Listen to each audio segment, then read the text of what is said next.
Passons maintenant à la détermination du mode par la méthode graphique.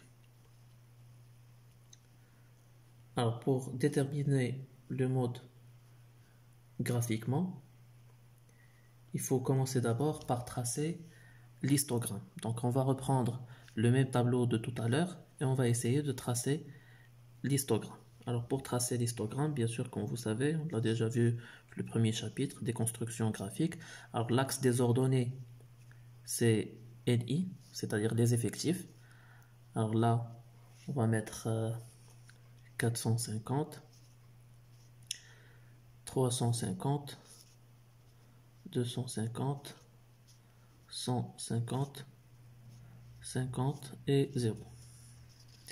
Et là, l'axe des abscisses, on va mettre les XI. Dans ce cas, c'est le caractère. C'est les heures de travail par semaine. Alors c'est 0, 20, 40, 60 et 80. Donc comme on peut le voir le tableau, entre 0 et 20 heures, il y a 144 agriculteurs.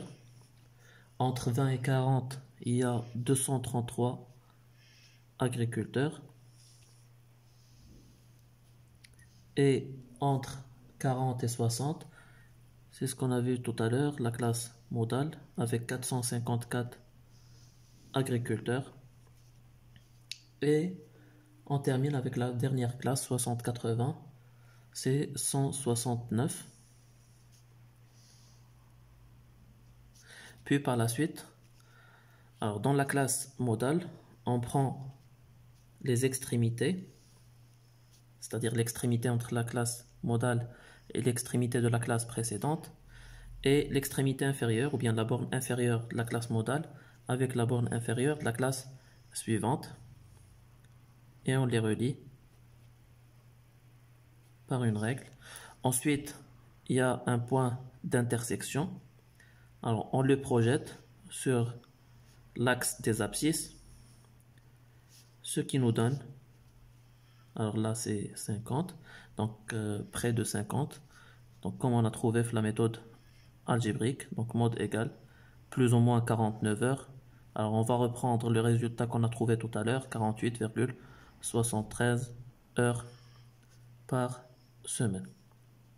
Et donc c'est ça la façon avec laquelle on peut déterminer le mode par la méthode graphique. Et bien sûr pour l'interprétation, elle va rester la même, c'est-à-dire la majorité des agriculteurs travaillent plus ou moins 48 heures ou bien 49 heures par semaine. Voilà.